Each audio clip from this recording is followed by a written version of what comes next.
Hey, how are you? I hope you're well. I am outside in the Black Forest right now, and it's so nice and peaceful. It's a bit raining today, and oftentimes people they don't want to go out when it's raining because it's a bit uncomfortable. But I feel if you just go through that little bit of initial discomfort, it is so magical because being connected with the elements, like with the wind, the the, the wetness of the water, and even if it's a bit cold, it's kind of you know it puts you in the moment. It makes you really be it makes it a bit easier to be aware and conscious, and also I feel it's like um, it brings you out from your mind, and that's in many ways the big challenge, to not completely be entangled in the mind the whole day, especially when you work in like high speed job, and you have all the different duties day to day. So we are constantly in our mind, and to get some space in between where we can step out, it can be so powerful. And oftentimes I realize more and more in my life that it happens to be easier initially when we are in outside of our comfort zones, whether that's going out into the damn it, my camera is also out of its comfort zone. I hope you can see me still. So whether that's going outside in the cold, in the weather, and being connected in nature, especially, I feel it's so it all there's like a natural pull almost, where nature's pulling you into awareness, and it's pulling you away from your mind, and that's what I feel. I think why I am so kind of addicted to going into nature, because I feel that. And in many other areas in your life, when you step outside your comfort zone, I think the reason why we enjoy that, when we start enjoying that, apart from it being uncomfortable by definition, why we feel that thrill and everything, is because we are kind of forced into the moment by it. So, oh, this is tricky with the camera here. So when, for example, I play improv theater sometimes. I do workshops where we train being in the moment and coming up with spontaneous kind of stories and games. And it's very uncomfortable for me. And initially it was way more. Now it's becoming a bit more. I'm getting practice in it. But I realized the reason why I feel so alive in it and why I enjoy it is because I feel so alive. And why I feel so alive is because it forces you into the moment. Because you can't play any improv theater if you're not in the moment. It's something that you can only do when you're in the moment, and you get immediate feedback. Like when it's not working out, it's because you're not in the moment, because you're stuck in your mind. And probably anything creatively, it is like that. It can only flow when we are really present. And same going out into nature when it's like not so nice. You have to kind of be present, otherwise you suffer from it. When you're present, it's so joyful. And even though I'm getting wet, and it's amazing. There's nobody even outside, because people don't go out when it's like a little bit bad weather. And I think it's the same way in so many things, in so many areas of life.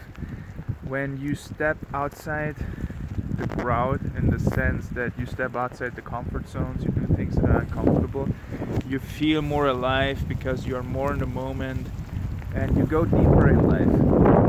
It's like you start to experience within yourself areas of your own self. You break boundaries and limitations, and you go deeper into the experience of your own self and of life itself. And then that also is like, it's a form of yoga basically in my eyes, because yoga is not only the thing that we do on the mat. it's also just in general trying to go deeper in life, trying to experience life on a deeper level, trying to break those inner barriers. And a lot of those barriers are conditionings, emotional and thinking patterns that we've built up, and not only in this lifetime, but we literally have built them up over thousands of years, because a lot of that information is passed on. We know that now. I mean, it's scientifically proven. They even done experiments with rats, where I don't know exactly, but when a rat, experienced some deep pain because of an experience, it stored that, and it's passed on genetically to the next generation. And so much thing is passed on, So we carry a lot of conditioning and limitations that go back thousands and thousands, if not millions of years, where it was all about survival. And you will feel that when you go into like a stress reaction, when you start noticing what's going on in your body, so many things are shutting down. And it's also scientifically proven that when we are in a state of stress, where basically the body is in a sense of fight or flight, where it's all about survival, it's literally the responses in the body is as if you're in a survival situation.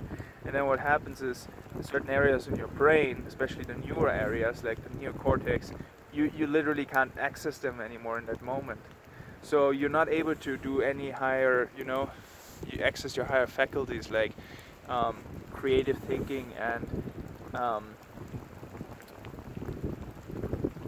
you are basically stuck in the reptilian brain, which is all about survival. So it's so important that we are able to learn to consciously come out of these stress responses, because they are so powerful and they all happen subconsciously initially. So we need to be more conscious and start realizing suddenly, even in the office, somebody speaks to you, your boss calls you, an angry client talks to you, or in your relationship, and you notice suddenly you are in that reactive angry mode, and your heart starts pumping and you feel other stress responses. And you also do that in many other areas when you step outside your comfort zone, like in improv theater I experienced that. So when we start realizing that, we need to learn to step out of it, to basically come out of it, because otherwise we're always just operating on survival mode, which is a very, very basic and limited mode of living. So in one way, I encourage you to step outside your comfort zone, look for opportunities, and also start looking at it differently. When you start feeling that feeling of discomfort, even of fear, start realizing it's a conditioning. It's nothing bad by itself. It's something that you can come out of. And also start looking for in your day-to-day life. Be more conscious when it happens, because basically, I am convinced that most of our, life, we're basically just trying to avoid feelings of discomfort, and we try to experience feeling of joy and pleasure.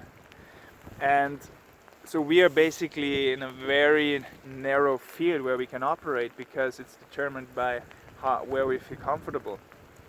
And the moment we start breaking and breaking those barriers, it's where we feel truly alive.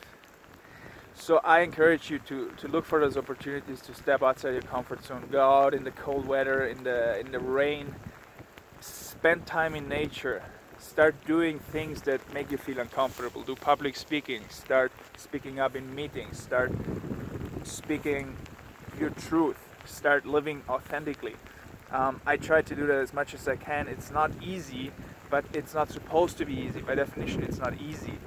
But if we always do what's easy, then we feel a comfortable life, we live a comfortable life, but we will not live up to our full potential. And that's what I think our life should be about, to really try to realize our potential on the physical, but mainly in like our inner potential, and to explore that spiritual dimension.